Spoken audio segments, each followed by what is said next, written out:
Guys, আশা করছি সবাই ভালো আছো, সুস্থ আছো। আজকে চলে গেছিলাম জুডিওতে কিন্তু কালেকশন দারুণ। এর আগেও গেছিলাম, কিন্তু উইন্ডো শপিং করে এসেছিলাম, জাস্ট দেখে এসেছিলাম। এইবারে একদম সিলেক্ট করেছি কী কী নেবো। এসেই মাত্র মেয়ের জামাকাপড় দেখতে শুরু করে দিয়েছি। এগুলো ছিল 600 করে, আর দারুণ জিনিস। যারা ব্র্যান্ডেড জিনিস ইউজ করতে চাও তারা কিন্তু অবশ্যই জুডিওতে আসতে পারো, অনেক কমে পেয়ে যাবে।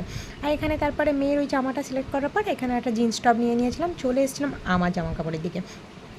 এখানে কালেকশন কিন্তু দারুণ। জুতোটা অতটা আমার পছন্দ হয়নি, বাট বাকি কিন্তু দারুণ লেগেছে। এখানে ক্রপ টপ দেখেছি, ওখানে একটা কুর্তি নিয়েছি, শর্ট কুর্তি নিয়েছি হোয়াইট কালারে।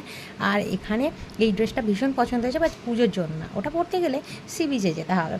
তো এখানে তোমাদের দাদাভাইয়ের জন্য নেওয়া হয়েছে। ভাবছি পরের বার আরেকবার যাবো, কারণ এর আগে বন্ধুদের সাথে এসেছিলাম, এসে উইন্ডো শপিং করে গেছি। আর এখানে তো পুরো ব্যাগ ভর্তি হয়ে গেছে। এখানে আমি কসমেটিকও অনেক জিনিস কিনেছি, যেমন লাইনার, কাজল, পারফিউম। তোমাদের সাথে নিশ্চয়ই শেয়ার করবো বাড়ি গিয়ে কী কী কিনেছি। তো লিপস্টিকের কালেকশন কিন্তু দারুণ, কিন্তু আমার অনেক লিপস্টিক হয়ে গেছে, তো নিয়ে নিই। চলো আজকে